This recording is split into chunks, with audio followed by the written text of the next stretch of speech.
Good afternoon, everyone. Oops, sorry.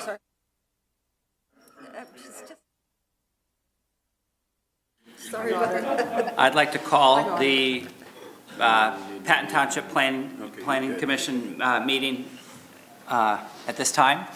If I had, do we have any, let me get to our agenda here. Do we have any items that we might want to add to the agenda this afternoon? Apparently not. Next thing, item 2, do we have a motion to approve the minutes from our prior meeting? So moved. Thank you. And then we have a second from Bill. Very good. I just realized he was muted. I'm sorry? Item 3, public comments. Do we have? You need to have a vote. Oh. Can we have a, so all in favor of approving the minutes, please say aye. Aye. Aye. Aye. Any nays? So moved. Item 3, public comments. Do we have anyone either online or here in person that wants to take the floor?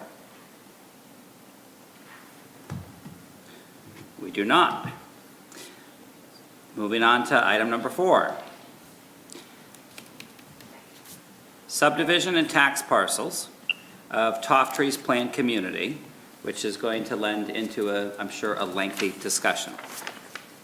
And does anyone want to tee us up in that?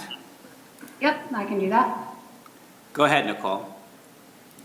So as I'm sure you all recall from our meeting in February, there are 2 plans that will be on tonight's agenda that deal with Toftree West. The first is this subdivision, and the purpose of this subdivision plan is to take a few parcels and create a couple lots and some right-of-way, and there is a chart provided in the agenda that shows the exact breakdown. And then Lot 2, the newly created Lot 2 from this redrawing of the land plots will be the Mount Nittany Medical Center. That is our next item on the agenda. But first we need to have a motion to approve this one, and staff does recommend approval for this one. I move to approve. Second.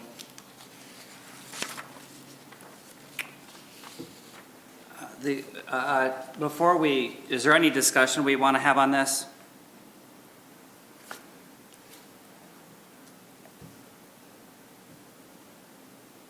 Just so I'm clear then, go ahead, Tony. Yeah, so Tony Fruchtel, Pantera Engineering, we're the civil engineer for the project. And Brian, just to be clear, this plan is just a one-sheet plan that I'm going to say literally just puts lines on paper and creates the lots. That's all we're committing to with this plan. We're formally creating the lots that create the right-of-way and the lots that will be used for the Mount Nittany Health Medical Center. The development of the roads, the infrastructure, that's all part of the second part of this evening's discussion that we're concerned with. So I just wanted to let you know, this is strictly lot lines on paper. So, Okay. Alex, would you? No, I agree. Okay. I agree. Yeah, So, thank Tony, you. thank you for your insight. That's relatively simple. And we already have a motion and a second. All those in favor, please signify by saying aye. Aye. Aye. Any nays? If you are a nay, just make sure that you also you raise your hand and say so on Zoom so we can catch you. Motion carried.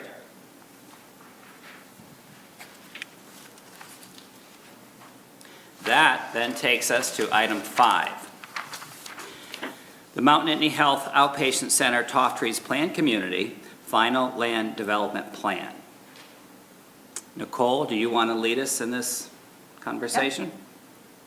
So again, as you'll recall, we talked at great length about this in February, so I'm going to keep my introduction to this relatively short so we can get to the developer's presentation and any other discussion that would like to happen for this. So this will be the first phase of the Top Trees West master plan. The Top Trees West site is almost 700 acres, I do believe, and it's going to have a mix of different residential densities as well as some commercial area and open space. So the purpose of tonight's discussion is around part of the town center to be developed. That will be the Mount Nittany Health Outpatient Center. We have decided to divide the conversation into two pieces, to make it a little bit easier to understand. So the first part we have, and again, this is all information that was given to you in February. The only modifications to this portion of the agenda is to update where we are with the discussion items that were outlined. So the first section of the conversation is around roadway and infrastructure, and that deals with the main entrance to the site, which is to extend the existing Wattle Road intersection that will become Masters Boulevard, and then we'll have a traffic circle, and then have a branch road come down to also be able to access the medical center that way. So at this point, there were a number of discussion items that we had outlined back in February, and I believe most of them have reached a satisfactory resolution or are going to. And I would just like to ask our township engineer, Alex, if she has anything she would like to add regarding our discussion items before we floor over to the developer. Hi, not at this point. I guess I can go down through all of them. The first one, talking about the beneficial reuse line, that one is still in discussion. We haven't resolved that yet. The location of the new, number two, the location of the new gas line, we have resolved that. I selected a location within the township right-of-way to put the gas line. On number three, there's going to be language added to the land development plan regarding the culvert, and that has been included in the agenda. Number four, we have resolved that. The developer has agreed to put in 14-foot lanes, and the township will maintain the grass medians. The roundabout design has been resolved. It has been modified so that a articulated bus and tractor trailer can navigate around the roundabout. The TIS, we still haven't received the updated TIS, but that's in progress right now. Let me, if I can. On the TIS, there were the traffic impact study, just to make sure everybody. So the traffic study that they did, there were two issues that were primary discussions and at the staff level. One had to do with integrating the new signal into the coordination system on Wattle Road. For that issue, the township's going to engage our own engineer. We have a very sophisticated traffic control system on that corridor, and we're going to engage our own engineer to upgrade it and help us turn it up. Let me put it that way. It's operating at a very low level. We can turn it up and make it a much smarter system, but the township wants to control that process, so we'll engage our own engineer to do that, and we'll work with the developer's traffic engineer to get this signal up and running and tied into the rest of the system. The other issue on the traffic was that minor intersection that's between Tofttrees Avenue and the intersection of Royal Queens Main. It was an intersection that was going to serve both the health center and a potential residential. Township wants to make sure that doesn't turn into a signalized intersection. Can we see this intersection on the screen? Sure. Can somebody pull that up?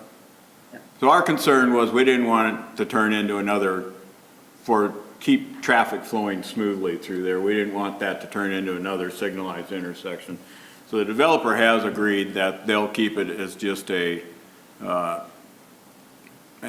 an intersection with only stop signs on the minor approaches coming out of the health center and coming out of the residential area. Nicole, can you pull that plan up? Can you not see it? No. Didn't like Yeah, what I let was me- showing. Can you see it now? Yeah, can you enlarge it? It's that first driveway into the medical center to the right of the traffic circle. Can you enlarge it some more? Keep going. There you go. Yeah, that intersection there. So we want to make sure, because we're going to have a signal at Toff Trees. We're going to have the roundabout at the intersection there on the left. We want to make sure we keep that intersection in between so through traffic can flow back and forth freely. We want to make sure we don't end up having that signalized. So the developers agreed, we'll put a note on the plans that said this intersection is going to stay as with just stop control on the two minor, what we call the minor approaches would be from up and down, let's put it that way, north and south on this plan.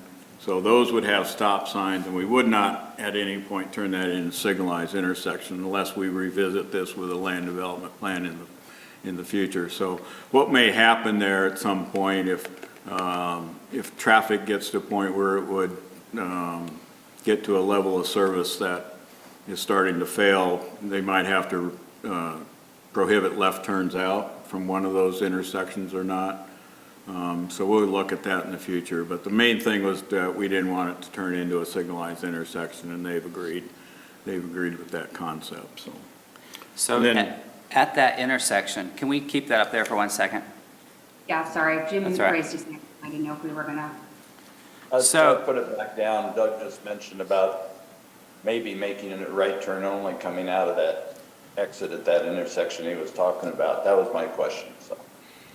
Yeah, we could. I mean, there's no reason to do that until it becomes an issue. So at this point, we'll leave it as free flow, and if we need to in the future, that'll be an option. So I guess my concern is that I really don't have a concern for the medical facility, but by the time we develop all the houses in the rear, which again, obviously it takes a long time to build it out, but are we not talking about 1,000 houses? Well, the main access from those houses will be to the roundabout. And how? This driveway will only serve, what, 50 or 60 homes or something like that, Tony? Do you have an idea? Yes, correct. Yeah. So the width of the roundabout, how wide is the roundabout? Can two, at the end of the day, I guess my concern is we have a huge development and the only way in and way out is through the roundabout. Is that accurate? Two things to that. At some point, the development actually calls for a tie-in out the backside to Curve Hill Road. So there will be two completely separate accesses to the development. What road is that? Curve Hill Road. Is that a new road? Yeah. Can you zoom back out on this, Nicole? I'm trying to, Minimize. I'm just trying to get my handle on, at the end of the day, when this is built out, what are our options for access beyond the roundabout? So, can we see it on paper? yeah, go to the master plan, Nicole. That shows everything. Brian, from close to the Scotia interchange, that's where that Curve Hill Road comes from. Oops. Well, guess what? If I'm correct, then that's going in the opposite direction of where most people are going to go. So if you're going to go to Wegmans, Campus, Town, Atherton Street, that wouldn't make sense. So, Or maybe I'm not I've got an understanding echo it. in here, somebody. Yeah. Yeah, so a couple things. So Masters Boulevard and the roundabout are designed that if in the future they need to be widened for extra lanes, turn lane, they can be. The right-of-way is being taken. That's kind of been looked at as part of the design. As Alex said, that roundabout is big enough to get a bus or a tractor trailer around it. Like, we've run the turning templates. You're not going to run across the island. Like, it's big enough to. It's not Gatesburg Road, and I'm just using that as an example. Or it's not even Grayswoods Boulevard, it's gonna be bigger than that as far as traffic, being able to get around it, being able to handle the volume of traffic that gets through it. And then at some point in the future, traffic will be. Many, able to go out the many, back. many years Many from years to- from now, traffic will be able to go out the backside of the development. So it will not rely solely on Masters Boulevard as the access point. So, Brian, this process of looking at development and looking at traffic will be an ongoing process through this whole thing. So what we do today is not the last time we'll ever look at traffic. What we looked at traffic was for the medical center, 300,000 square feet of Retail. retail and 700 residential units. Yes. So that's what we've designed for today. But if I understand it correctly, what you're saying, it's still 700 homes. Yeah, and we can, all the traffic from those 700 homes will go through that roundabout. Why? What do you mean, why? Why isn't there another option beyond Well, the there- roundabout? There What is, if- there is what- another option at this point, and it's, can you scroll down just a little bit, Nicole? No, stay on the master plan. Okay. Down in the far left-hand, lower left-hand corner, there's an yeah, follow that road. That goes out to what's called Curve Hill Road, and it I now goes know out to- Curve Hill Road. Pardon? I know what you're referring Okay. to. So Very few what's your people question, were. Brian? Is it, why isn't there a second access point today? Or is it, can all the traffic that we've predicted go through what's planned to be built out there? Here's my question. Car breaks down on the roundabout, somebody runs out of gas, whatever, it's just blocked off. In that scenario, to make matters worse, there's someone who needs medical services on the other side of the roundabout. Okay? What is the plan? There's no plan. There is a multiple, above, on the inside of the traffic circle, there's more paving behind the curb. So you could drive around a stuck vehicle on the roundabout. But why, Doug, would we design a development to Because- set it up like that? Well, the only other access point is the one to Curve Hill Road. And the master plan for Toff Trees has always had these two access points for Toff Trees West. We've never envisioned any other than these two access points for Toff Trees West. But And quite literally, there are no other access points. But Curve Hill available. Road, you'd need a four-wheel drive pickup to get over Curve Hill Road. Well, no, Brian, it would get paved. It's not an access point today. It won't be an access point until several years in the future. So today, when the medical center opens, what's shown on this plan is what will be built. So yes, there will be one access point. The other access point is another mile to the west. And if we asked them to build that today, I guess we probably would not have any development in Toff Trees West at all. And, So, okay. And why is that? because it would just literally be too expensive for anybody to do to make any development pay. I get a agree with return you. on it. I agree with what you're saying. So Toe Hill Road, is that what it's called? Curve Hill Road? Curve Hill Road, I didn't even kind of picture that connected because it's so far away.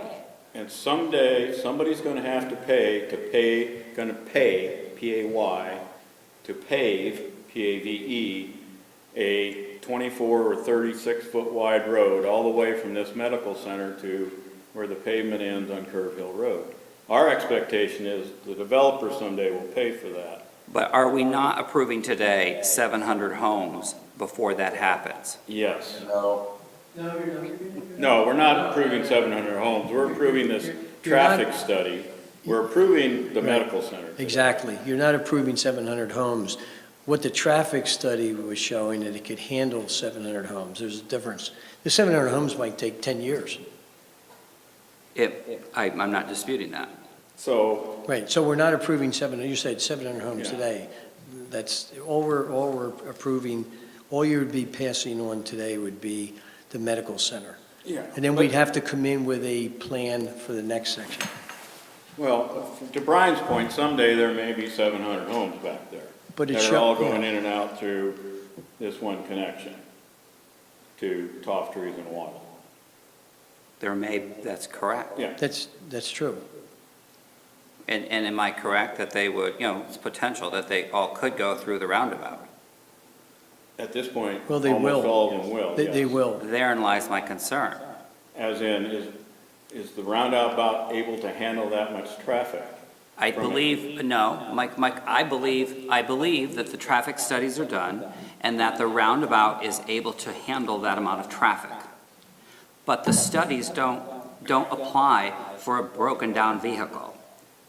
What about an accident? Well, then you we talking- would So have, how, in the event of an accident, because we know that Curve Hill Road is not applicable, in the event of an accident at that roundabout, and I have a family and they're on the other side of the roundabout and they need emergency services, how are we going to get to those people?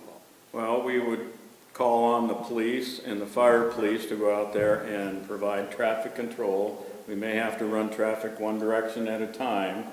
And we can do that on either way around the roundabout. But we've just added 30 minutes a time. What if the person doesn't have 30 minutes to be on the earth and we've figured this out? Hey, Brian, Well, can okay. you get to Rich? Brian, and what's see your if he can lift solution? their hands up? My solution would be similar to the landings. So am I correct that the landings is on hold because there's only one way in and one way out of the landings? Which is Ferguson Township. I would say you're oversimplifying that a little bit, Brian, but okay. Yeah, Pretend it's all of our mothers on the other side of this development. And that individual needs medical services and time is of the essence. Do we really want to, so I guess you see my point. My point is, I think there should be more than one way in and out of a development that's going to have 700 homes. it's a boulevard road. The I- boulevard road is designed so that you can run traffic on either lane if necessary. If it's an emergency vehicle can get in and out. If one lane is blocked, you can use the other lane, both for the main road and for the circle, the traffic circle. It's designed like that. I don't disagree with that. But in the event of an accident, Right. no one plans on those things. So in that scenario, Sure, where but the just saying- roundabout isn't able to be used, there's no way to get in and out. A roundabout goes two ways, Brian. There's no point you could put an accident on that circle and not get down Masters Boulevard. You would just drive against traffic. Yes, that's what we're talking about. In an emergency situation, that's what you do. That's what happens. in any emergency situation if it's a problem. And that's not the only place in the township that, that happens. There's other cul-de-sac situations, and it's the same thing. Understood. Planning Commission, does anyone other than myself have this concern? I do. Is that you, Sharon? Yes. So maybe we say to the developer that we are in agreement with this, but, at 400 homes, we need to revisit. No, Brian, I am actually against your statements completely. I'd love to hear your opinion. Go ahead. Well, my opinion is that can be handled in the scenario that you were throwing out. The developers have told you, and I'm going to tell you as a firefighter, we will just drive down the other side of the road. The intersection is not going to be blocked enough, short of, a massive tanker fire. But that's a whole different situation. You have to plan for what the traffic study has said it can handle right now. If we go into every single emergency what if, nothing is ever going to be developed and you're not going to be able to sell homes. I'm not worried about me. I'm just worried about the person who needs medical services and doesn't have the extra half hour to figure out the traffic. And I'm telling you that the medical services will adapt and overcome to any car accident or any issue. We will get around it. We've gotten around it plenty of times before. We will get around it again. Okay. Bill, any other comments before Sharon weighs in? No. Rich has been up there a long time. Rich, you're next, then Sharon. Go ahead, Rich. Probably till they have the Curve Hill Road done, I will be over at Coke's funeral home. But anyway, having said agree. that, so I assume, and you know, I'm fine with the setup. I was just more or less curious about what the thought process was of why to put the roundabout in from the beginning versus another setup. Is it, you know, the way things look? Is it because of the setup of the land? I was just curious as to the initial thought process as to why we're starting from this point. I'm fine with it, and I trust what Bill has said from his perspective. I was just curious as to the design thought process. I believe when this was first thought about many years ago, the traffic circle was that was a way of making sure the traffic flow could be handled at all levels, meaning if it goes in from the very beginning, it's not a light, so when the traffic levels are lower, folks aren't having to experience kind of that stop-start condition of getting into the one development the one part of the development that's there. But in the future, it will continue to serve the greater amount of traffic that's coming through. So it doesn't have to be revised. It doesn't have to be changed. It doesn't have to, we're not going to put an intersection in that has to be upgraded 3 times as more traffic comes in. So you put the circle in, traffic moves, I guess. Alex, Yeah. if you move. No, I totally agree with that. From an ecological standpoint, it's better to have a roundabout where traffic keeps moving than a traffic signal where it's starting and stopping. I agree with everything everyone's saying. I always like to have another option via another road. Understood. Because to me, it makes common sense. Study, but the studies don't factor in for an accident at the roundabout. And that's a fact. Sharon, go ahead. Okay, I have 2 things. The roundabout itself, I had heard earlier in the presentation about that it would be, left-hand turns would be allowed unless there was a certain amount of traffic. And I think that's incorrect way to go about it. I think it's easier to set traffic patterns in place and then have everybody adhere to those rather than let there be left-hand turns and right-hand turns. I think it should be right-hand turns only right from the get-go because you won't get people to change their behaviors as readily as they need to. And traffic circles work extremely efficiently over in Europe, but they're only going in one direction. So I think we need to make sure that is very clear right from the outset. Everything turns right. And then as far as the Curve Hill Road as the back entrance, I think I would like to know, like specifically after how many properties are developed, or maybe we should set that after so many properties are developed, when will that construction begin, or when will, maybe at a couple of different points, when will the discussion with Planning Commission and Board of Supervisors and stuff take that up? Because I mean, I don't think we need to have have them paving a road right now, obviously, but like at so many lots developed, I think there needs to be either a discussion or it needs to be set in writing that now is the time that we have to address this road and it has to be dealt with, and then how it's going to be dealt with. And I'd also like to know typically who pays for that. Is that the township that pays for that? Or the state, or is that the developer, or is it like a mix? I don't know how that's handled.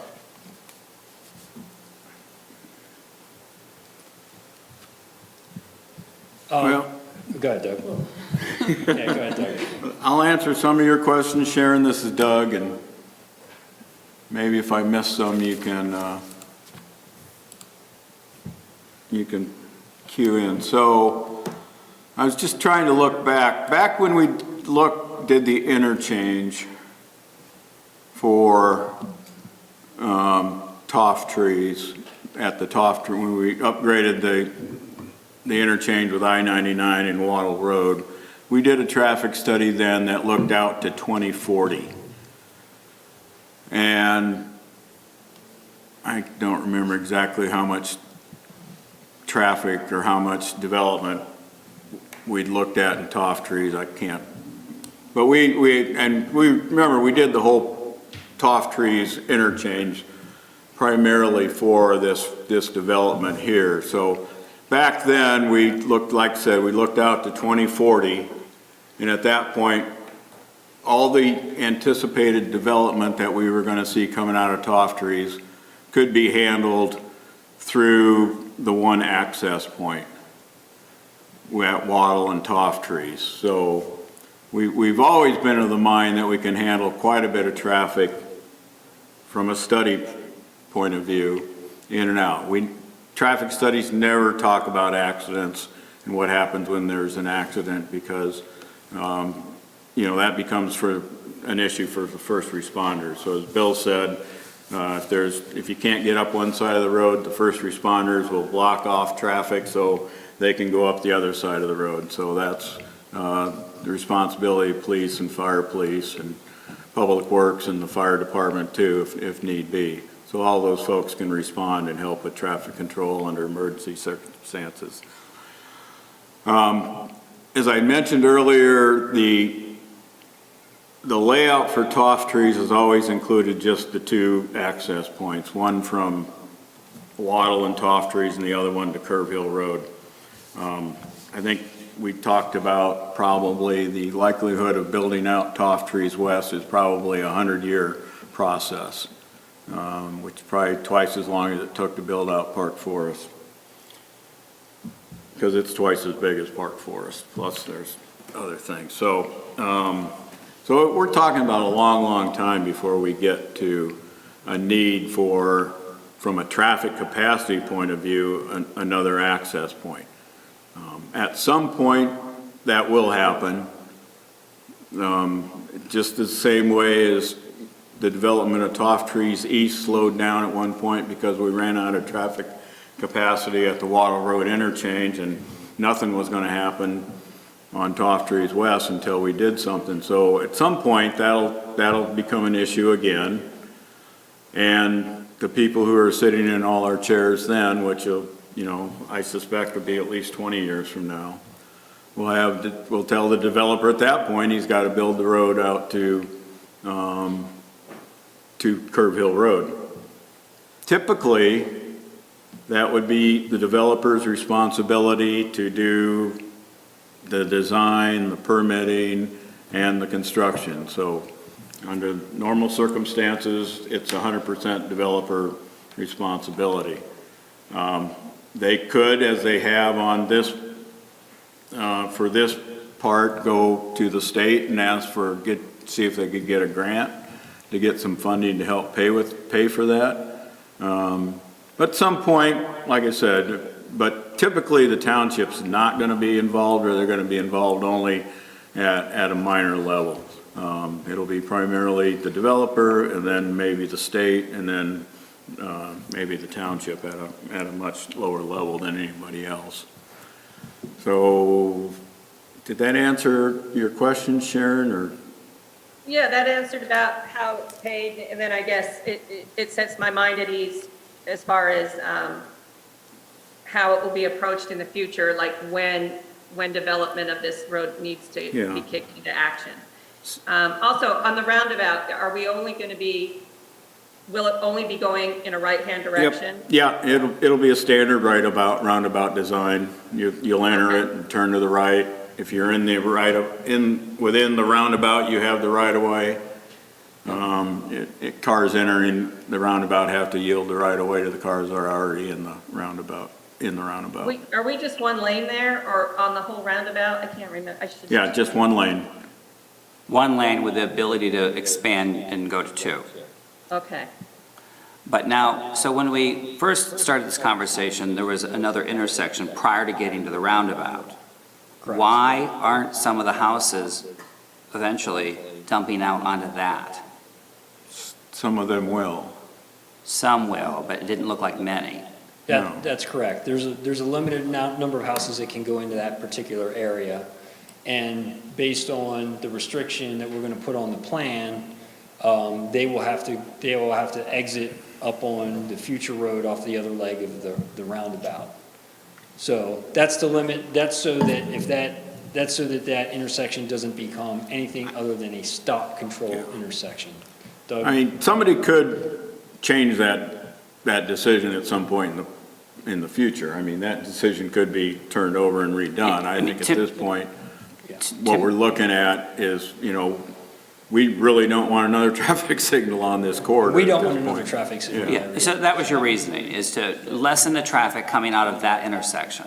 Yes. To avoid a traffic light? Correct. Got it.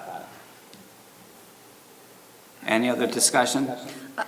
I have Go some ahead. questions. My questions totally relate to, I think, I need I'll just, to mute and turn your speaker off. does this work? Is it better? Yeah. Okay. My questions totally relate to pedestrians and bicycle traffic. And what I was trying to understand, and maybe you could just explain it, is there's two things. One is you say that there's a 10-foot bike path, is that right? A 10-foot bike path? We're calling it a shared use path, but yes. A shared use path, and it goes alongside the traffic circle? Is it, I guess I'm wondering how safe is it for pedestrians and for bikes? And also, just, you talk about widening it and things like that. Is that going to interfere with the bike path at some point? I don't anticipate that it would interfere, no. Yeah, a 10-foot wide shared use path is a standard for pedestrian and bicycles. So everything you see around in this area, in State College, if you look along Valley Vista or out along Grayswoods Boulevard, those are all 10-foot wide and they're all designed to be shared by bicyclists and pedestrians. And how will it get across the traffic circle, I guess? Will it go in front of the facility? Nicole, can you share the plan, please? I was trying to follow it, but I had it. Trying to find a good sheet to show the path. And also, you mentioned connecting the Bellefonte Rails to Trails path. Could you show where and how that would happen and what the timeline is? And will it coincide with the development of the facility? Will it happen at the same time? There's going to be a temporary connection up to the Bellefonte Central Rail Trail, is what we have shown right now on the plans. So what does that mean by temporary? It's not going to be paved or anything, it's going to be crushed stone. Well, someday it'll turn into a roadway and there'll be a Yeah. bike shared use path alongside of it. Let me just, I'm trying to find a good sheet too. See if this, it's the landscaping plan. Doesn't really show the connection to the rail trail, though. There will be, Yeah, it's on the grading plan. Well, it doesn't show it. Yeah, Back so- to the general, it's Yes. in a, Approximately 14 feet off of Masters Boulevard is the beginning of that 10-foot wide asphalt path. It comes up along Masters Boulevard, it goes around, it makes the bend at the circle and goes in front of the proposed development. Also at that point, there is a 10-foot wide crossing of Masters Boulevard across the circle right there. Yes.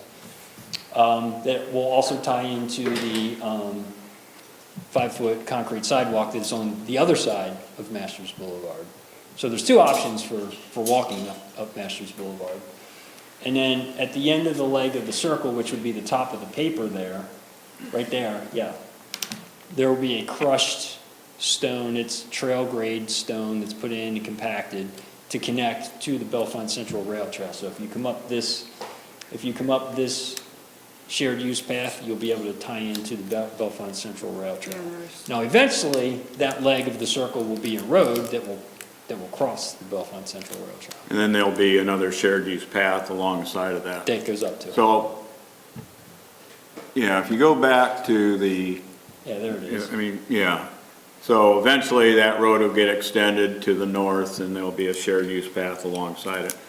So our intent is, with this setup, is that all the major roads that will be here in Trees West, there'll be a shared use path along all those major roads. So the road that runs around the outside of the town center, and then the road that will go up and loop into the residential center, there'll be a shared use path alongside all those roads. So right now, it's a bike lane that's on Trees Avenue, Yep, that would then become, it'll transition into an off-road path, yeah. okay, As we've found over the last 10 or 15 years that we've been working with, people much prefer a path that's not on the road well, than it's still. something that's alongside the road. Really unsafe, and I was also wondering about I think where the interchange is from Waddle and the 99 there, and that leading up to Masters Boulevard, is it going to extend down that far, the 10-foot? No, it'll just go to Trees Avenue, Okay, and then, There'll be a transition at the intersection. I mean, then, from the I mean- on-street paths to the, yeah, at some point we're gonna we're in the process of trying to find money to redo Trees Avenue, and since we already have bike lanes on the far end of Trees and we have bike lanes at Waddle, we will do new bike lanes on-street bike lanes on Trees, because, like I said, we already have them on one end and we have them on the other end at Waddle, but through everything in Trees West, it'll all be separate shared use paths. okay. And that's time frame for that? Well, the new paths that's shown on this plan, they will all be in place and available before the medical center is going to open. Great, And then the connection to the Bellefonte Central Rail Trail will be in place before the medical center opens. So everything that's on this plan, all the important stuff all has to be done before we're gonna let the medical center open. okay, great. That's how we guarantee that we get what we want. Okay. That's That good they've news. agreed to do, is that we say, yep, you finish all that stuff on the plan and then we'll let you open that. Okay, great. And one last question about the, you mentioned that the last time that the pipeline right-of-way was interfering with the widening of the road on Trees Avenue. I thought that's what you guys said last time we talked. And I'm trying to understand in a way, it looked like we're giving up that in order to be able to do this. So are we still going to widen Trees Avenue, or? Well, our preference would be that we don't put it under the right of way. That was our preference, but the reality is that they don't own they don't own the property outside the right of way along Trees there, so we can't, and it's off-site, quote unquote off-site, so we can't require them to acquire right of way. So at the end of the day, we're finding the best place within the existing right-of-way that they can put it where it won't interfere with what we plan to do in the future. I think she was talking about the culvert, though. No, Oh, I was talking yes, about, I'm yeah, sorry. I don't really understand the culvert at all, so Okay. so I gave up on that. Sorry, I thought that's what you were No, I talking was trying to understand if there's some other alternative to giving up widening Trees Avenue. No, we're still gonna widen Trees Avenue. We're looking for grant money, and there'll probably be some other opportunities down the road where we'll be able to get some developer assistance on that too. Rich, go ahead. Oh, before I call on Rich, Ellen, do you have any other questions? No. Rich, go ahead. I don't see Tom Charles here, and maybe this is a question that, I can ask him at a future date, but I was just curious with the Penn Highlands mini hospital going in Colonnade, how is this outpatient building going to provide different services or the same services as the Penn Highlands building? So, Rich, you're in luck.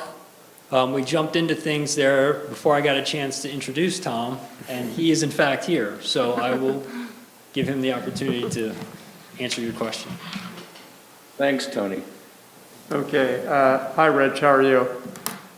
Thanks for the question. I can't speak with great authority to what Penn Highlands is planning to do in totality on their project. So what I can talk about is what we're planning to do and reiterate the reasons that it's important for us to continue to do it. That's probably the best thing I can do. As I said the last time we were in front of you, the big issue for us is continuing to grow our medical group and recruiting and retaining physicians in State College. We have the largest multi-specialty medical group in this region, and it is just simply out of space. So we need, in order to be able to continue recruiting and bringing the physicians to the community to care for the community, we simply need more room. And so that's the long and the short of the rationale for the project. Whatever any other health system does, they do. And that doesn't change our, intent to continue doing what we've been incredibly successful at doing to the point that we're out of space to keep doing it. So I guess, Rich, that's the best answer I can give you. I'm not 100% privy to what Penn Highlands plans to do, but whatever they plan to do, it doesn't change our intent to keep growing and bringing physicians to State College and providing more care. Okay, thank you, Tom. You're welcome. Thank you, Tom. You're welcome. Planning Commission, any other thoughts? I'm scrolling through here. I hope I get you all. Okay, do we have, if there's no further discussion, do we have a motion? Brian, do we want to talk about the medical office building itself? Because we kind of had the agenda split into two sections.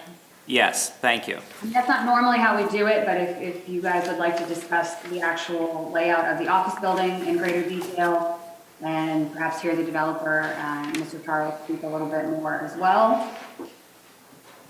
Yeah. I can a brief overview if you would like of the medical building. That sounds great. Thank you. Actually, let me find a good sheet on the plan here to pull up for you guys to look at while I talk. And can I ask a question real quick? Go ahead, Jim. On the roadway on 3, regarding the culvert, will that wind up being the larger culvert or not? Jim, on that one, we discussed that in the agenda under number 3. The developer's going to add a note to the plans saying that the township will pursue the replacement of the culvert with a larger culvert as designed in the Top Trees Corridor Plan. In this instance, the developer shall make a contribution to the township in the amount of the value of their work that is then not required.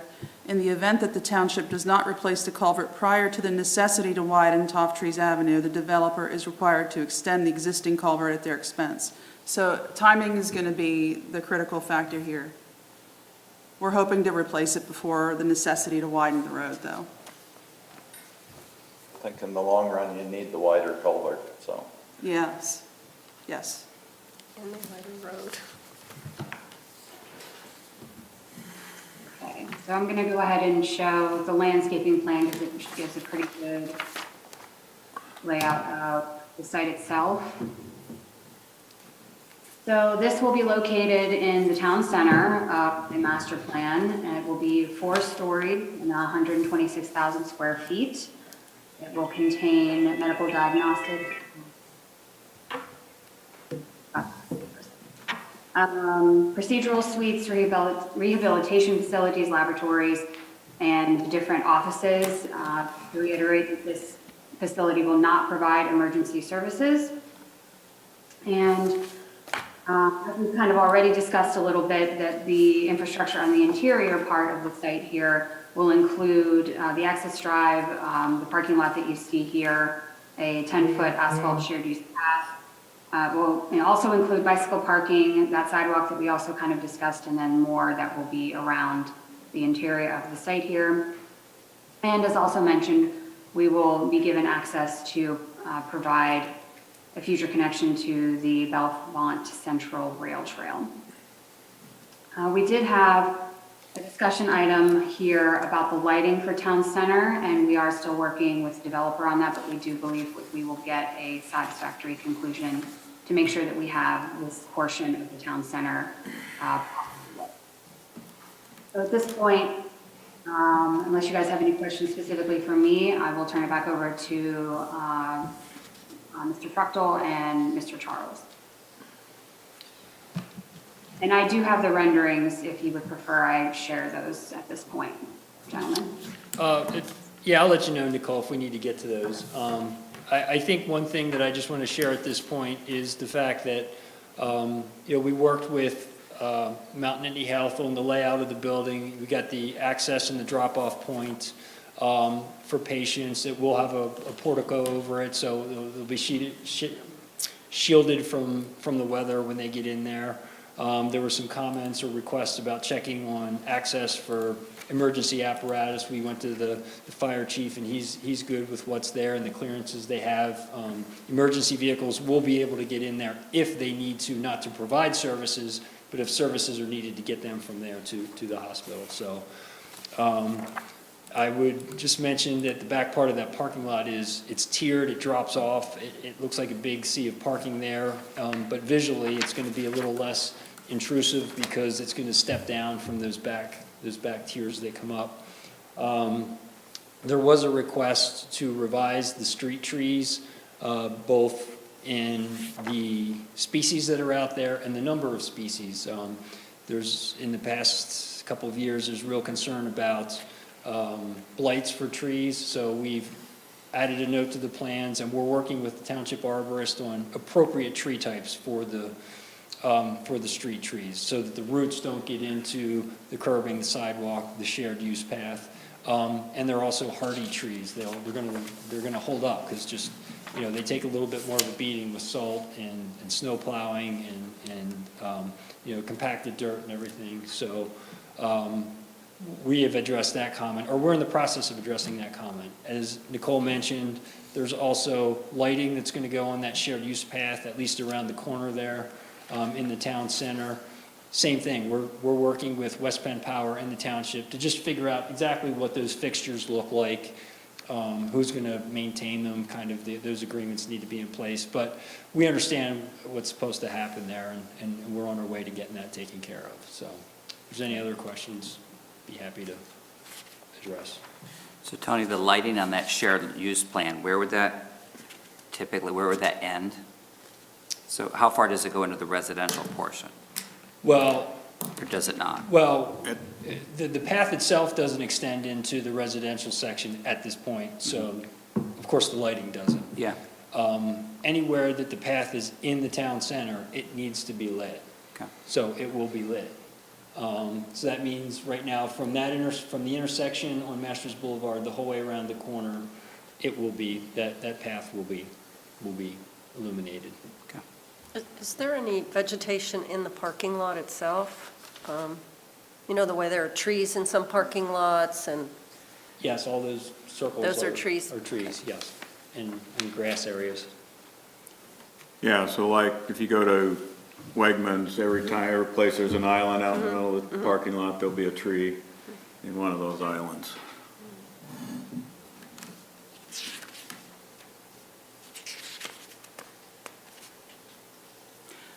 I'm just going to run through this agenda real quick then, Tony, if you would, please.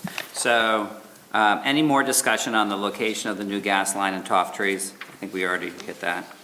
Yeah, that's resolved. If you want to back up to the beneficial reuse line that's at the bottom of page 4, top of page 5. Basically, at this point, it's a discussion between the developer and University Area Joint Authority. So we could approve this plan conditionally with, either requiring it, not requiring it, or leave it in the hands of the developer and UAJ to work that out. So any one of those, my recommendation is either require it or leave it in the hands of the developer and UAJ to work it out. We don't have a ironclad way to mandate it be put in, so it's a negotiated item at best, Okay. so. It's a great idea, though. Yeah, we think so too, but we're a little ahead of ourselves.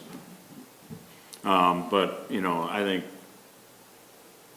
Mr. Poole and Mr. Corey Miller at UAJ have been talking about it, they just haven't come to any final agreement yet, one way or the other. I think we'll keep pushing for it, we think it's a wonderful idea too for the future.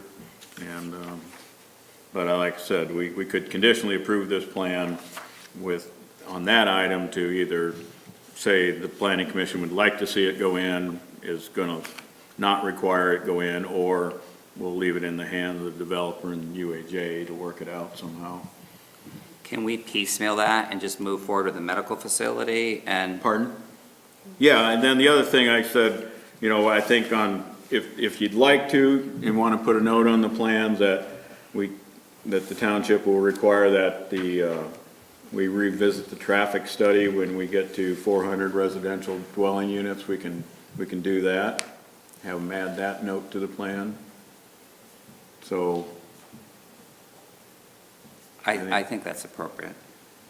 Planning Commission, so let's just, one thing before we get to the number of houses, Planning Commission, do we want to leave it as is, or do we want to just, Doug, what is your recommendation on that? Clearly, they want to move forward on the medical facility, so that. Yeah. Yeah, it's all one plan, so we can, what I would recommend is we do what we call, and we do it normally, conditional approval.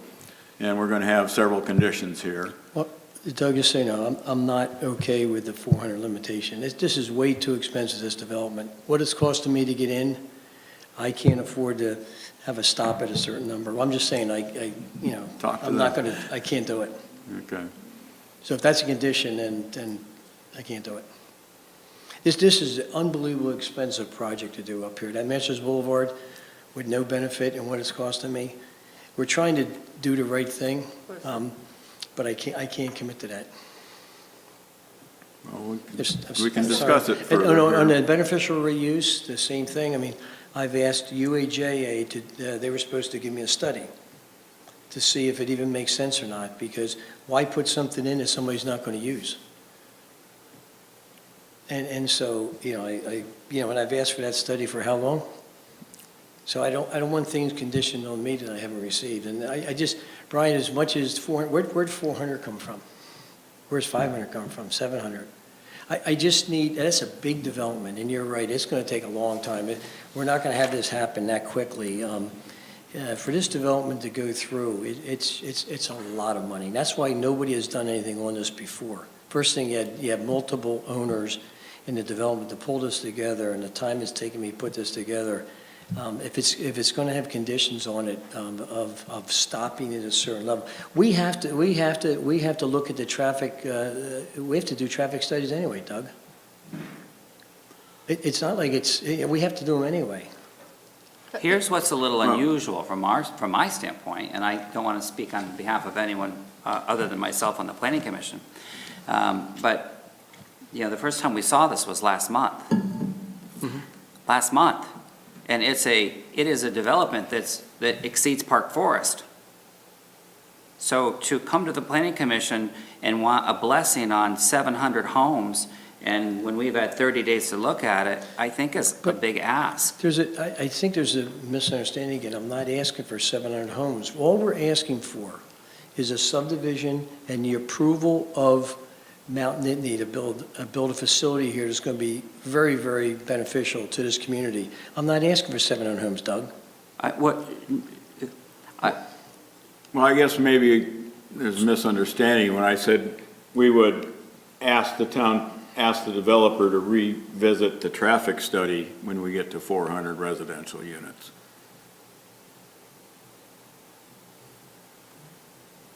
I think there's some concerns about, and when we get to that far. So there are 150, the generation, what was estimated to produce traffic was 150 single-family homes, 400 apartments, and 208 townhouse units. So 758 total units there. And that was satisfactory. We worked with staff and satisfactory by the the TIS, so why would we change it?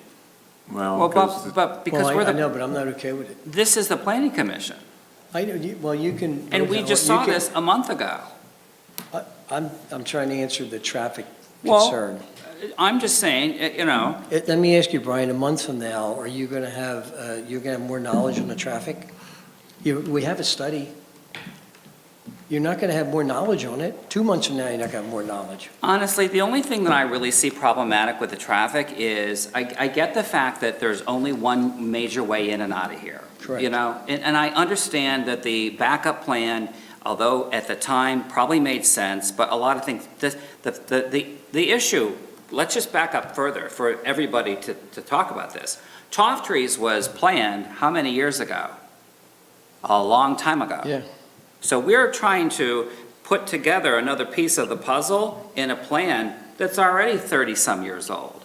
30-some years ago, we thought the South Atherton part of State College was where everything was going to grow, 40 years ago. So the town a lot has changed. So we're really taking what was a vision that was 30-plus years ago, and so much has changed since then. So I get the fact that Curve Hill Road, which no one ever knows, I just found out about it myself by accident, that really doesn't connect. And it's not going to.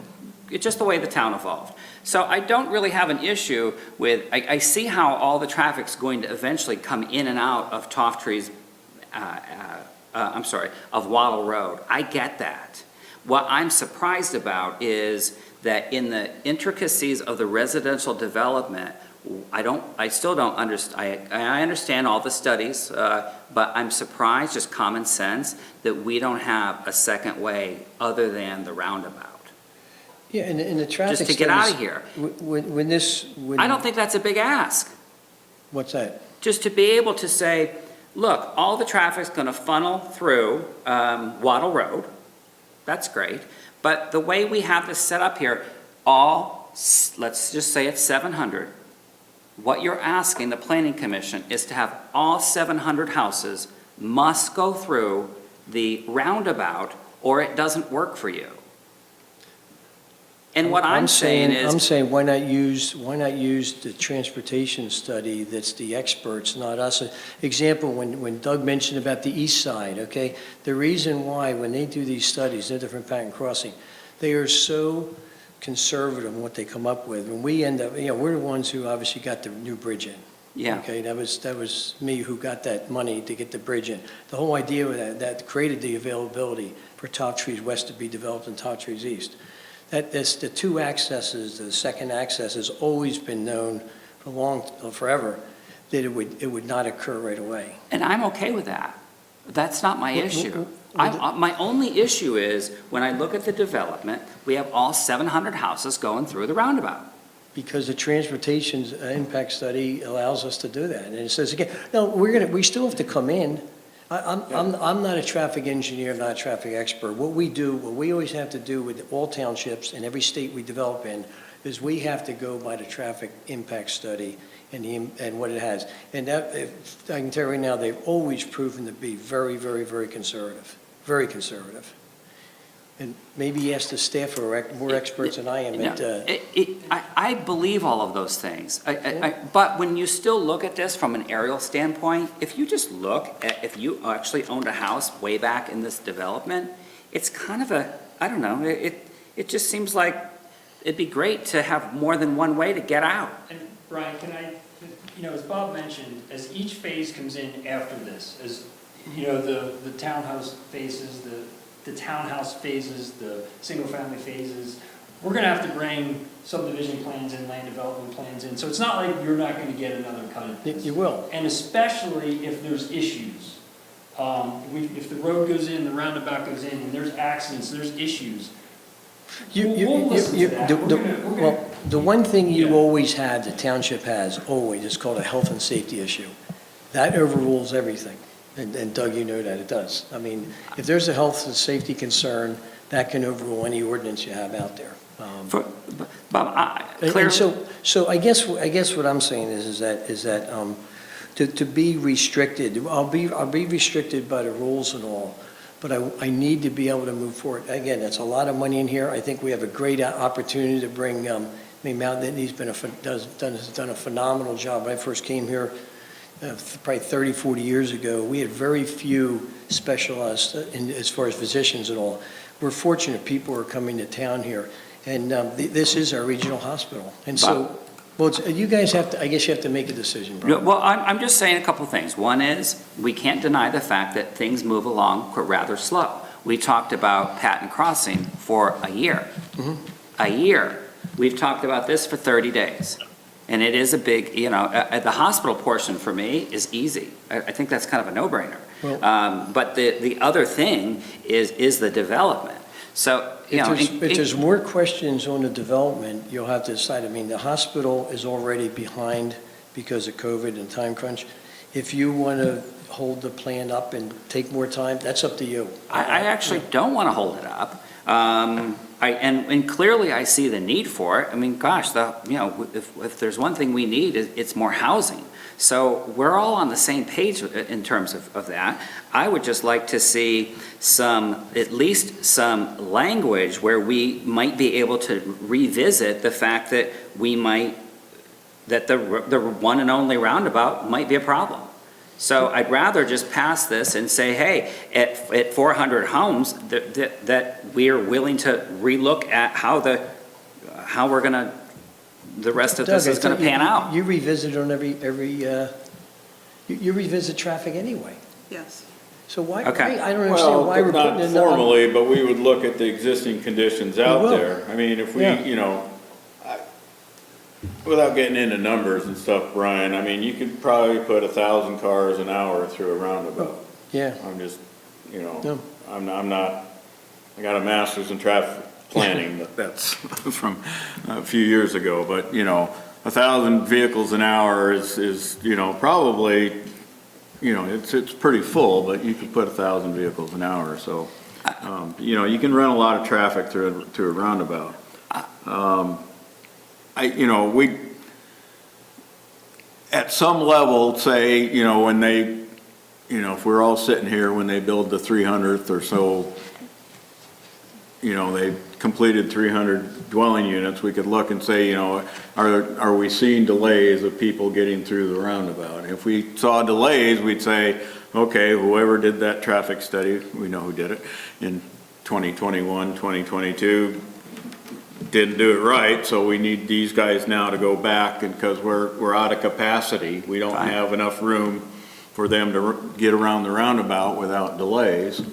Then at that point, we could say, yeah, you have to do another traffic study and figure out how we can route traffic so we don't induce big delays in for travelers. Correct. So I guess the planning commission fellow planning commission members, do we want to leave it as it is, or do we want to pass something that says, granted, we're already going to look at traffic down the road, I get that, but it's kind of hard for me to wrap my head around everybody in Park Forest, every time they leave Park Forest, to go in and out of a roundabout. Part of why Park Forest is nice is the fact that there's a million ways to get in and out of it. Although people get confused, there's still plenty of roads. So I just don't know why moving forward, we're setting ourselves up to come in and out of a roundabout. So I think that the appropriate thing to do is just to say, and maybe it's not necessary. Granted, we'll be looking at traffic down the road, so perhaps that's just a minute point. Is that the case? Well, it's what the planning commission would like, if they want to add a condition and say, we want to see something else happen at some specific future point in time. You have to, now would be the time to express that, and Bob's expressing his. No, and you're right, Brian, it happened in the landings, this is like 30 years ago when I did that, and one is, if you go out of Park Center Boulevard, what you're talking about, you won't sit behind two cars. You never do, I agree with that. Exactly, but they still have that in there, so it made no sense at all, exactly my point. By putting limitation on, you're going to look at that as we move along. I think it ended up being a mistake. So 35 years ago, I wasn't as smart, and what's happening now, they should have more development in there, and there's a clause in the terms and conditions, like you said, you agree. I never said, I've done that 35, 50 times now, just to say, you don't I sit was back there there anyway. yesterday Yeah. twice. How many people said none? Never. And yet you can't develop it because it makes no sense, that's what Well, I'm saying. to me, that's part of what's my concern, is that in this area, we put a roadblock on that for We that did. reason. Right. And when I saw this come through, which is a gorilla and compare to the landings, that it just didn't seem to make sense. No, and it's a fair comment you made. I don't want to put a roadblock what's on there now. It proved, that roadblock has been proven it's wrong, okay? And if I Yeah. do it now, with the cost I have going in here, it just doesn't work. Okay. It does, that's the reason, Brian, but I Well, appreciate your I comment. appreciate your candor. Planning Commission. I feel like I beat a dead horse on this, so is there, at least as the roundabout, and do we have any more comments on that? No. All right, Bill, let's yeah. just keep, Bill has his hand up. Bill. Thank you, Bill. Go ahead. My question is to staff. Is staff happy with the November 5th, 2021 final land development as it's been presented to us? Hey, we couldn't hear you. Can you repeat that again, please? Is staff happy with the November 5th, 2021, last revised March 4th, 2022, Toft Trees Planned Community West Mountain Indian Health Outpatient Center? Are they happy with what's been presented? Is there anything that they would like to see changed, or any current concerns that that staff has, particularly the engineers? Not in addition to what's already been discussed regarding trees and lighting. I mean, we're still working through a couple of those finer details, but other than that, we're happy with the plan. And Nicole, you're happy with it as well? Which one? I'll just say both of you. Yes. Yes. Okay. And Mr. Poole, are you happy with the condition of the arborists? You know, are you willing to give us that condition on this? Is that a simple condition to have? Of course. That's fine, yeah. Yeah. I had a question about He the lets you off beneficial easy, reuse too. And, you know, I would like to see the beneficial reuse required if at anything, you know, the UAJ hydrants that they have out there that we've used with the fire company are amazing. But I hear Bob Poole's frustration on that, so I'm going to put a pin in my wanting it required. But I would like, and I'm going to express my desire to see this plan as approved with the notes from staff. And I would like to see this move forward, because as far as the quote-unquote 700 homes and all the homes and everything like that, we are going to see future plans on all of those bit by bit. What we have right here in front of us is the land development plan for the Mountain Nittany Health Outpatient Center, something that I know that they've been talking about since I got into the community in 2014. So I would like to see this move forward. As would I.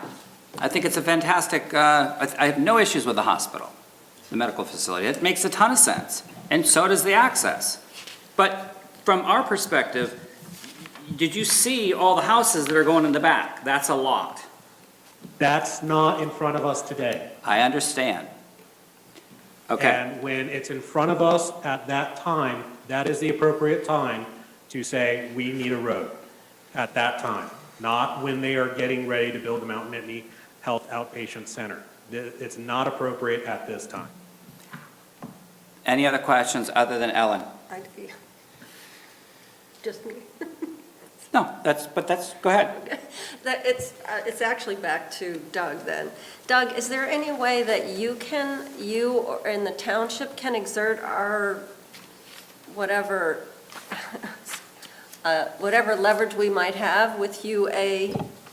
I've been exerting. I was the one who suggested that UAJA do the study that Bob referred to that he hasn't received yet. So I've been in contact with him also, and I'll continue to work with them to see if he and Bob, Bob can come to some. Yeah, here's two things, is that the UAJA to date has run it to the Center Hills Country Club, and has run it out to the hotel and all, and has never asked anybody for a contribution.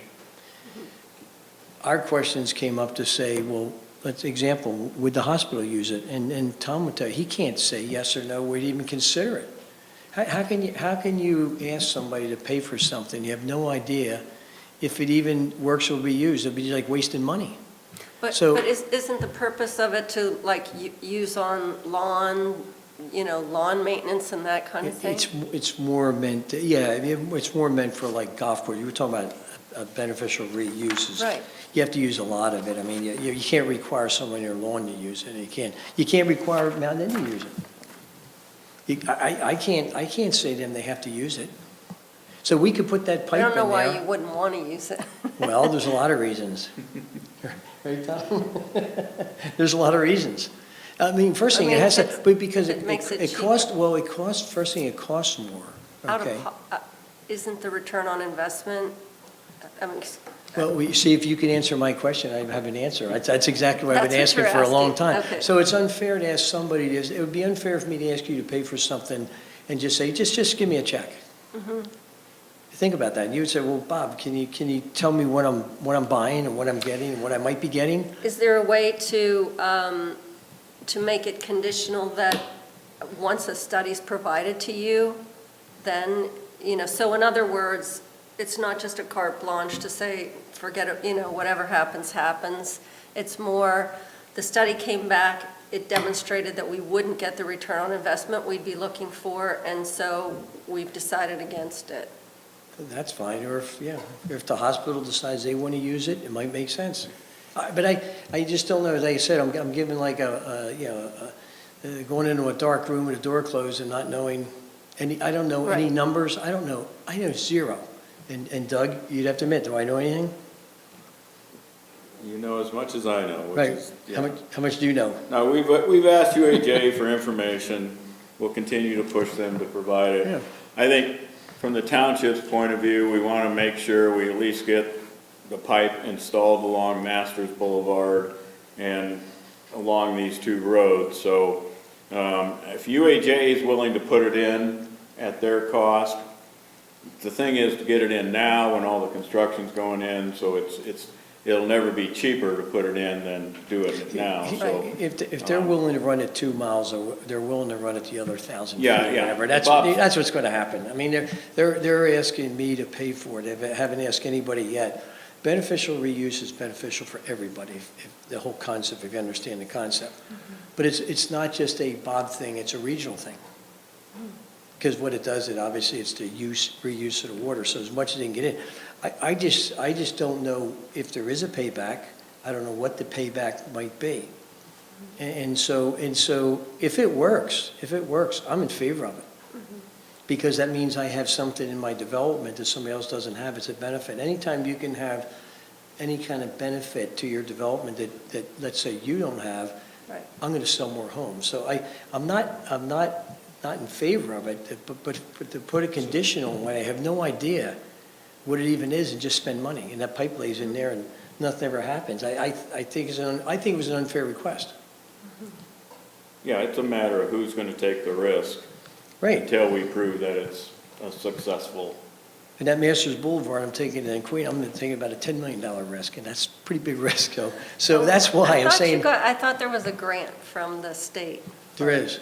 Okay. It's 2.47 or Right. $2.5 million grant, yeah. Any more discussion on UHAA? I'm fine leaving it alone. I don't know what that means, leaving it alone. Let the developer and UHAA figure it out. That's fair, Brian. That is fair. Sharon has her hand up. Sharon, go ahead. Okay, this is probably a question for Doug. So if we approve this, just for me to be clear, if in future intervals of, or in the future when they are developing the residential areas, 10, 20 years down the road, they will be doing traffic studies, and then each stage of that will have to be approved for those approvals to go through, for more residences to go in, correct? No.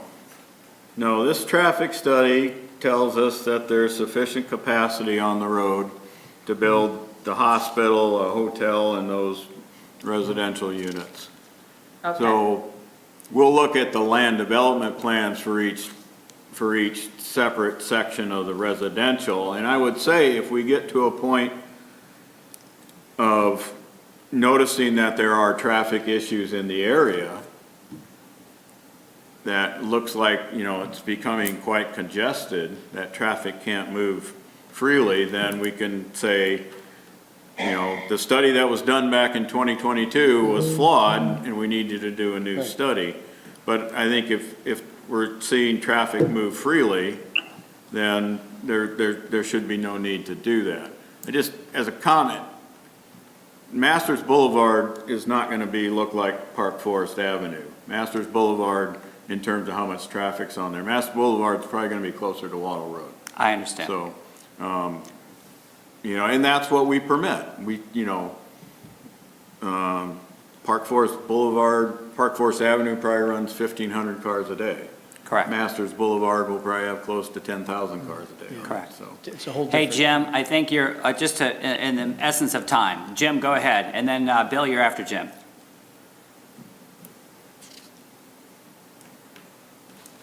Jim, did I see your hand up? You're muted, Jim. oh, Yep. I would like to make a motion to approve the Mount Nittany Hospital Outpatient Clinic, conditional upon completing the staff comments from both the November 18th, 2021 sheet and the February 4th, 2022.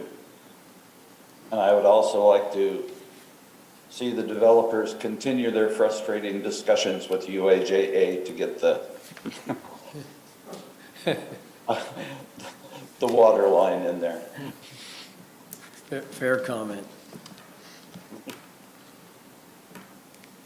Do we have a second?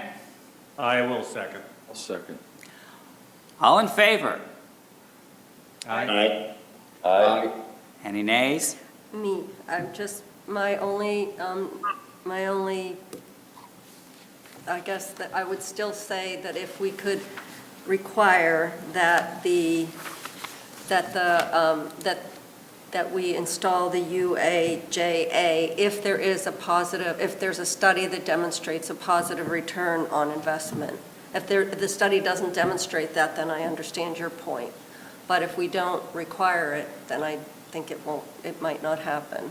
So Very that's good. my comment. Well, Ellen, first off, I appreciate your, we often vote in unison, and that's not necessary. Okay. So I'm very pleased to see that someone is a nay, because we don't always need to be, it's majority rules. So motion carried, it passed.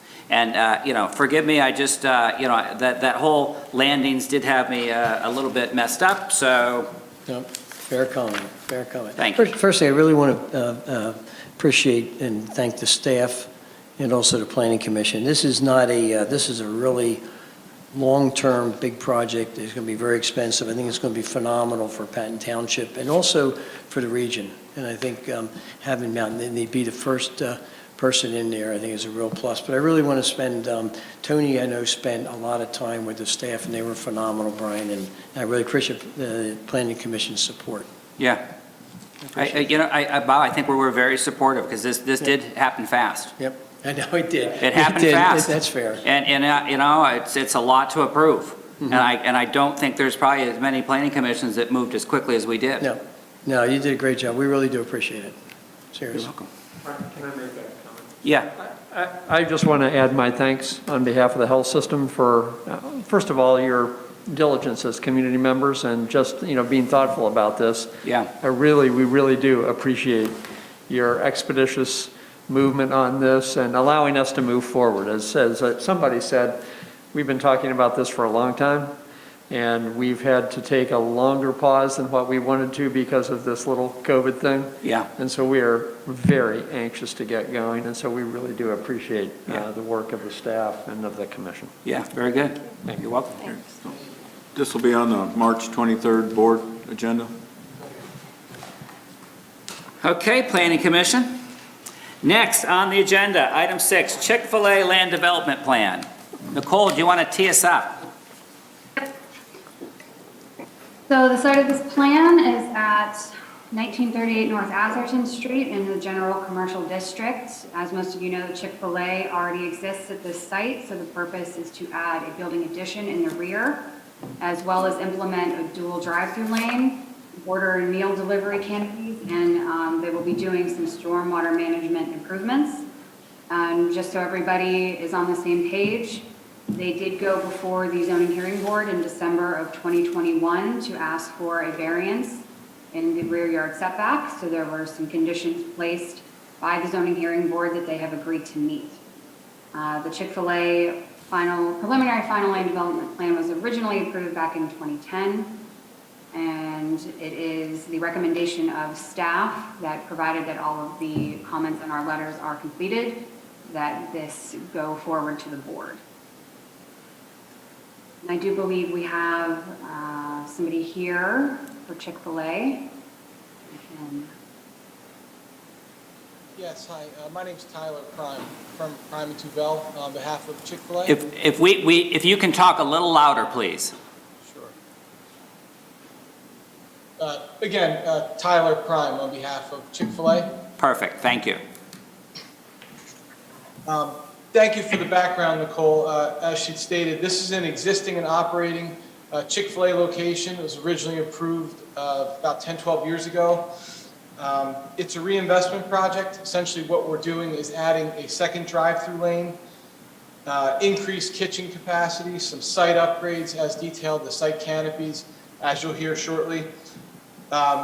Essentially what this is taking the latest Chick-fil-A prototype and trying to make most of those changes to an existing location. Obviously, there's some existing site constraints that wouldn't allow us to do everything we wanted to do, and hence the variances before your zoning hearing board. But essentially, we're trying to make the kitchen larger, makes it more efficient, allows food to be prepared in greater quantities and quicker, and then the double drive-through lane, which you'll hear about in a minute, expedites the food out the door faster. So you're preparing it quicker inside and expediting it through the site faster outside. That should eliminate some of the drive-through stacking and move the cars through the site more efficiently.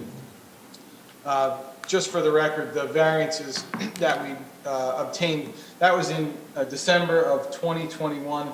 It was a rear yard setback, it was a side yard setback, and the last one was the rear yard screening. So in terms of the actual site today, I have Jason Ty with me from Collier's Engineering and Design.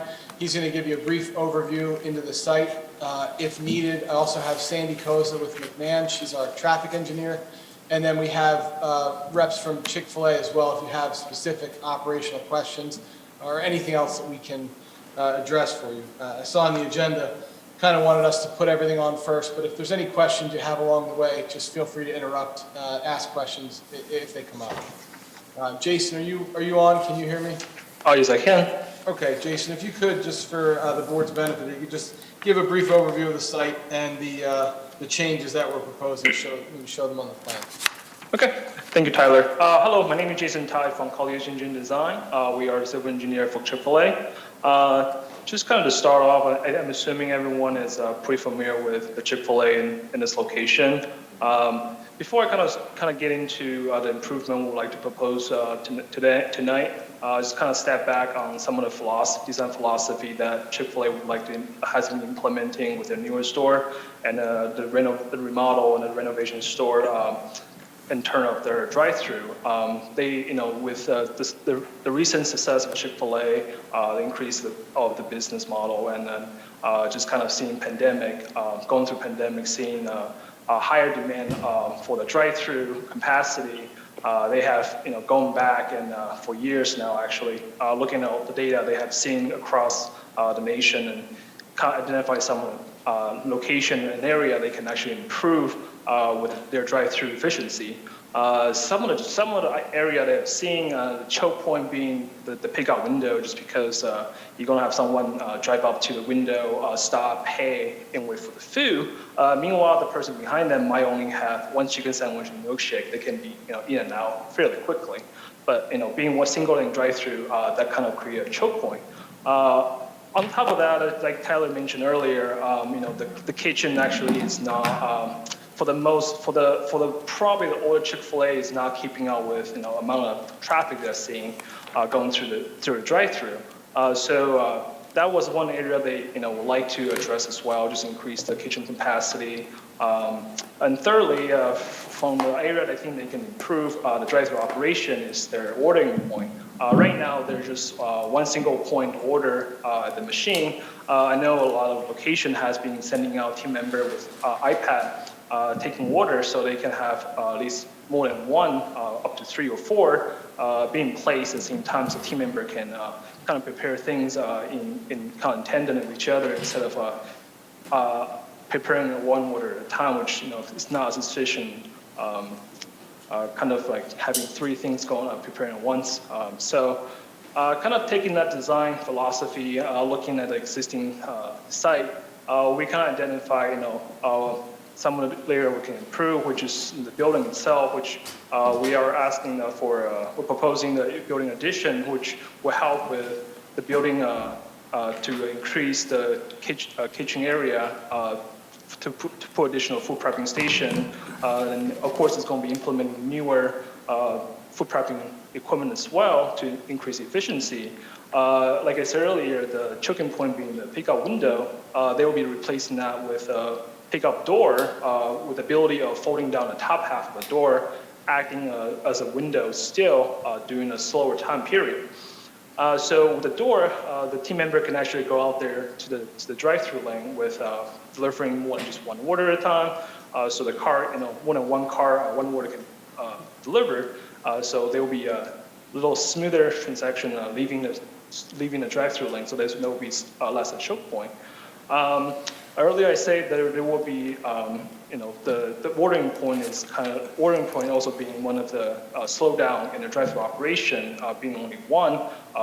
When we increase to 1 lane to 2 lane, there will be 2 ordering station. Alongside with, there will be team member out there taking order, and more than just at 2 point, there will be probably 4 or 6 order being placed at the same time. So kind of coincide with, increase and additional order being placed in the kitchen capacity. There will be, the drive-through lane will be more efficient. Alongside of that, we are proposing the modification layout of the drive-through. It's going to be lengthened and it's going to be 2 drive-through. So in turn of that, there'll be more car that will be able to accommodate in the drive-through and without spilling onto the rest of the site.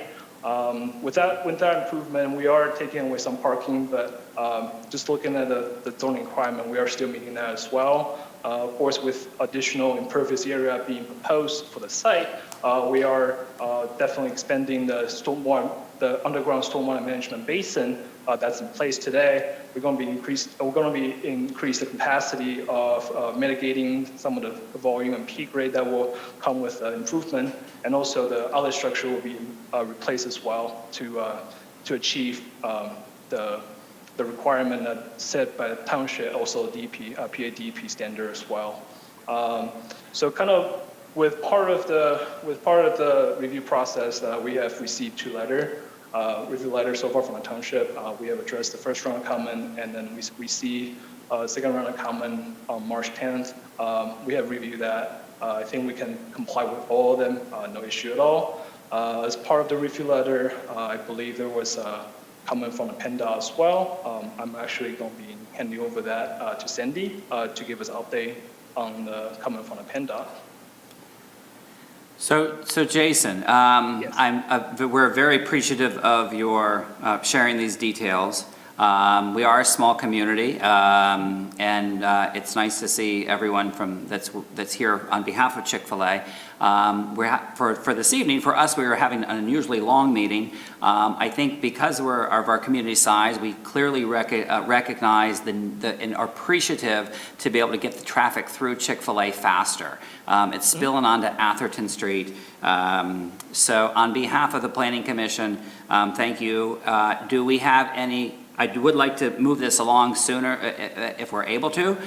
So Planning Commission, does anyone have any specific questions for Chick-fil-A before we perhaps get a motion to move forward? Sharon, go ahead. How much faster will it accommodate? Because every time I come down Atherton, it's backed up right there. It seems like it's a danger. So I guess that's my biggest concern is will it make a large impact as far as getting that traffic off of, that standing traffic off of North Atherton?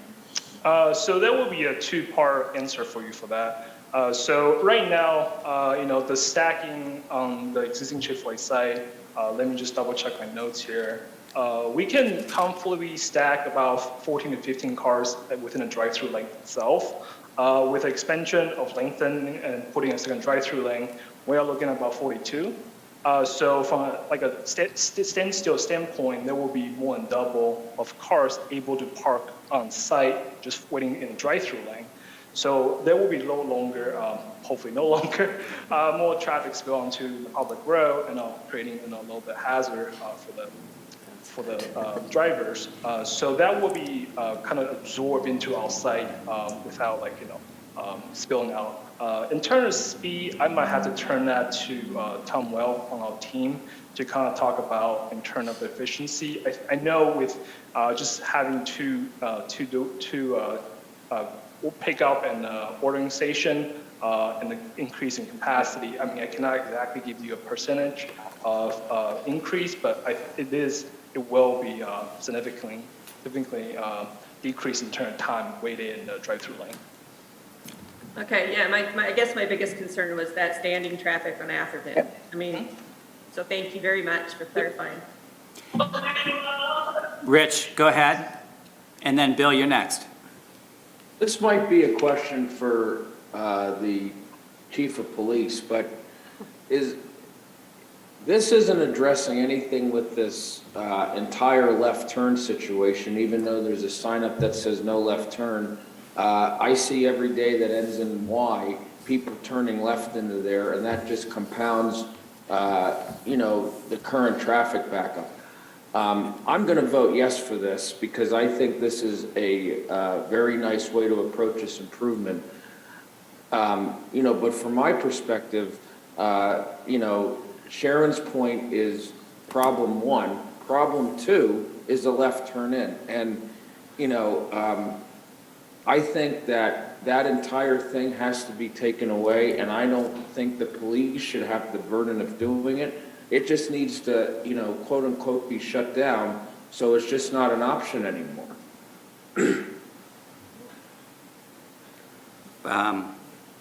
Doug, did you have something to say? Yeah, Rich, the left turn prohibition was put in as to try and make it safer there, with figuring it was, if we were going to have traffic stack up, it was better that they were in the right hand, making in the lane where they stack now to turn right in rather than sitting in the middle and turning left. If they can get all the traffic off the road, then left turns in shouldn't really be an issue again, but there's no reason we have to pull that off at this point. The problem there, because of the other businesses in the area, and that's Atherton Street is a PennDOT road and managed by PennDOT. So PennDOT is obligated to keep full access to all the other businesses along there. So it's their opinion that there's no feasible way to put a physical barrier in that part of Atherton Street that would prohibit left turns into Chick-Fil-A without impeding the businesses across the street, the credit union and the Fulton Bank and Jersey Mike's and that. So unfortunately, we're stuck with the traffic, as you know, we're stuck with the lane widths and all that we are, and you know, the best we can do is put the sign up. But the hopeful news is we've got 2 lanes, so common sense, it should remedy it to some extent. Yeah, I mean, if you know, pre-pandemic, people were making left turns in there all the time. So, and it wasn't an issue. It's only when they had more traffic on site than they could handle through the single lane drive-through that it became a problem. Planning Commission, do we have any other questions before we get a motion? Bill, go ahead. Yeah, just a quick question to Chick-fil-A. Just in the number of cars that you're currently capable of doing per hour through your current drive-through, and what is the projected new cars per hour through the new system? Great question. This is Sandy Joseph from McMahon. So I think what we're looking at here in this case, because this is a renovation site, I don't think we're necessarily looking to increase the amount of vehicles that would be entering the site. We already have an idea of how many people are waiting out on the street. No, that's We not did my some question. counts, so My question is, my question is how many cars per hour through the drive-through now versus how many cars through the drive-through per hour with this new system? Well, that's what I'm trying to get at. When we did our counts out here, we were looking at about 175 people attempting to enter during one of the peak hours. Now, what's throwing things off here is that we have this queue, and those are people who are waiting to enter. So we included those in those counts. Those people aren't able to get on site.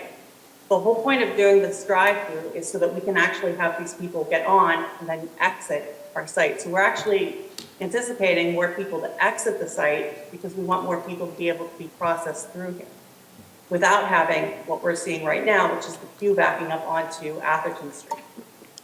Okay, you're a traffic engineer? Yes.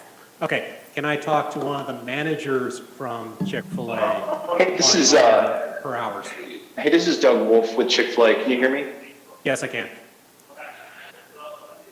Awesome. Hey, thank you so much for your question. And also, Sandy, thank you so much for your attempt at answering the question. I think the question that you're asking is a very valid question. I think, that's really kind of the question that we structure a lot of the reinvestment around is like, what is the gain that we can see? So while I can't say exactly what this store can do, because a lot of that depends on, kind of the team and, how they operate the restaurant. We've seen other locations that have had a similar drive-through. So like single order point, single, window point of fulfillment.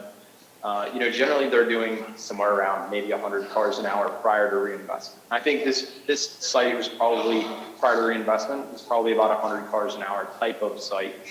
I think with this type of improvements that we're proposing, we've had other locations that have gone north of 250 cars per hour. So, and a lot of that really comes from the fact that you're going from, single order point to now double order point. But then also on the fulfillment side, going from single point of fulfillment at the window to now opening it up. And with the kind of service method that we use, we're generally surging 4 to 6 team members out there. So you're basically expanding instead of having one window, you're now having 4 to 6 points of fulfillment. And that's kind of what helps us get to, that north of 200 cars per hour number. Okay. Was that helpful? Great. That's actually the exact question, the exact answer I was trying to get to. Sorry to the traffic engineer. I was looking at this from a restaurant service point, because if this was just a question of more parking and putting more parking in, which essentially right now North Atherton is currently acting as a, additional parking lot for the drive-through, it makes to me no sense. It's getting that number of vehicles through fulfillment and actually getting out is the whole entire thing. So, yeah, Yeah, absolutely. okay, cool. Yeah, this has got my support, Brian. Very good. Okay, do we have a motion to approve? I motion that we approve. We have a second? I will second. Rich? All in favor? Please say aye. Aye. Aye. Any nays? So moved. Thank you. Thank you. All right, thank you very much. Item number 7, Ferguson Township official map update. Nicole, do we want to? Yep, just grabbing the agenda back. So Ferguson Township is giving us an opportunity to review their official map update. They sent us a letter in compliance with the municipality's planning code to do such. So in the attachment, which doesn't look like it wants to open. I'm going to get the map up for you guys, but my Adobe has stopped cooperating. It's some very basic changes that they're making. In terms of what concerns Patton Township, they're now showing Devonshire Drive, which added those sharrows on the roadway to indicate that it's a shared use with bicycles. So they're showing that as a existing bikeway now. And they're also showing Valley Vista Path has gone from proposed to existing. So they're mostly making changes to this type of infrastructure for bikeways and also to open space. And the open space portion is more down towards the Pine Grove Mills area. And the changes that they're proposing that concern infrastructure for bicycles does comply with the 2017 Center Region Bike Plan. Nope. So I can't get the map to open, so I do apologize, but if you can see. I might be able to, let me. Okay. I had everything else ready to go, but now Adobe doesn't want to cooperate with it. So the first inset map there really shows the changes to what is called Township. And they're really kind of difficult to see, but as I mentioned, they're indicating that Devonshire Drive is now a bikeway because of the sharrows. And then the portion of Valley Vista Path has gone from being a proposed bikeway to an existing bikeway. So all they're doing is updating what's already occurred on the map. Right, they're just making sure that their official map shows the work that has been completed.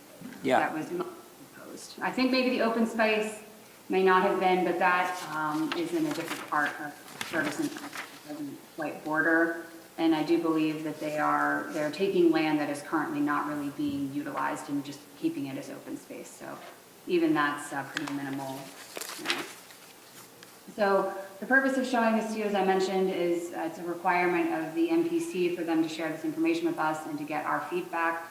So as staff, there aren't really any comments because it's all pretty straightforward and pretty beneficial as a whole. And as I mentioned, the bikeways are in compliance with the 2017 bike plan. So at this point, if there are any comments that the Planning Commission would like to forward along, I do know that the Board of Supervisors in Patton Township will also review this item. I don't think so, other than thank you for having it updated. Any further discussion on this item? All right, let's move on to item 8, pending items. So just a quick update. Here, I can get the agenda back for you guys. The Village of Penn State Phase 16 did go to the Board of Supervisors on February 9th, and it was conditionally approved. And then, as you know, we still have the sign ordinance update kind of lingering on the back burner for our pending work tasks. And that's pretty much it for that.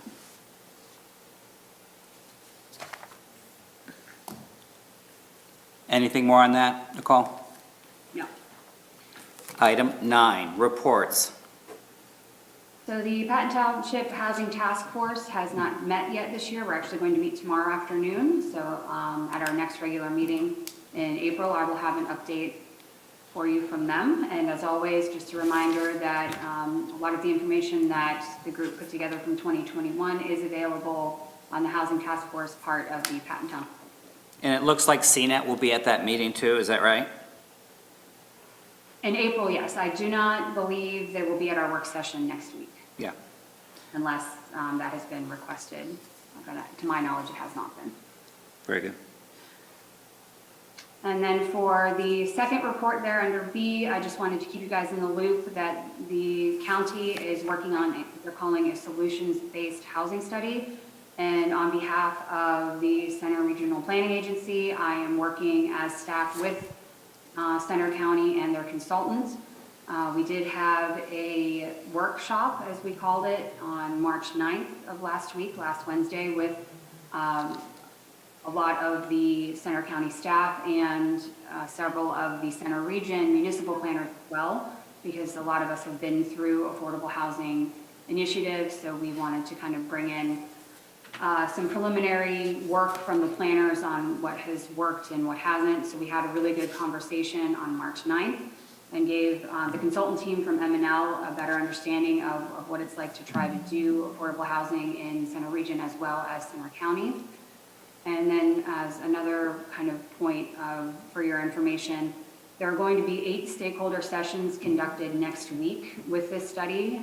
They're taking the approach of, they came up with 8 different topics and they're calling them listening sessions. And then the county team, with assistance from myself and Jim May from the CRPA, looked over their master stakeholder list. So basically everybody, regardless if they were a developer in the finance sector, whether they were a planner or a zoning officer, received an invite to all 8 of these listening sessions and are asked to attend as they are available, so that we can have really nice, diverse conversations about how to get some affordable housing solutions and answer some really tough questions when it comes to housing in Center County. The project is expected to be completed at the end of 2022, so I will continue to keep you guys updated as we work through this process with M&L consultants. Thank you, Nicole. Item 10, other business. So a couple matter of records here, just real quick. As you know, we sent out information for PSATS training for fundamentals of zoning. Those of you that responded that you would like to attend that zoning, you should have received your link to log into that training, which is next Tuesday on the 22nd from 2 to 4. So if you have not received your link to sign into that I believe would have been sent out a week or 2 ago. Please let me know so we can make sure that you are able to get into that training. Thank you. And the other part about Planning Commission training that I wanted to keep you guys updated on, at the CRPA level, we are working on creating a series of trainings for you guys in 2022 that is anticipated to be on Zoom. However, a lot of the sessions could be hybrid because we are looking at each of the 6 Center Region municipalities hosting one of the sessions at one of their regularly scheduled Planning Commission meetings. So we do realize that that's asking you guys to come to more meetings than what you currently come to. But in the past, the CRPA has done this training as kind of an all-day session on a Saturday in person, and we just couldn't really perceivably make that work. And it's already been several years since our last one, and we usually would try to do them every 2 years.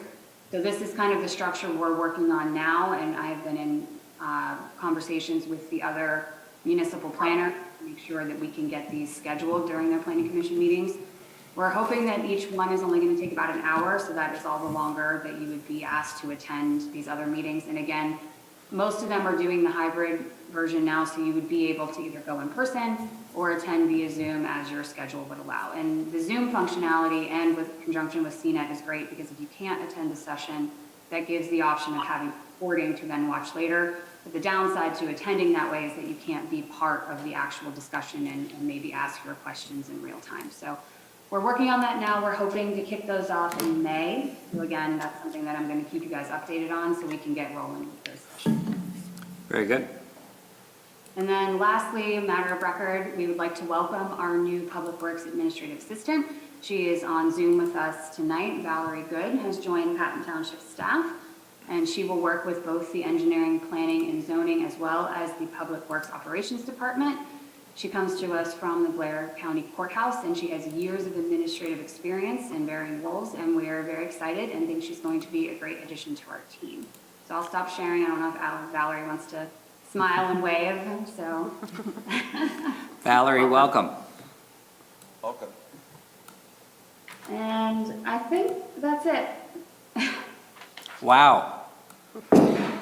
Planning Commission, we made it.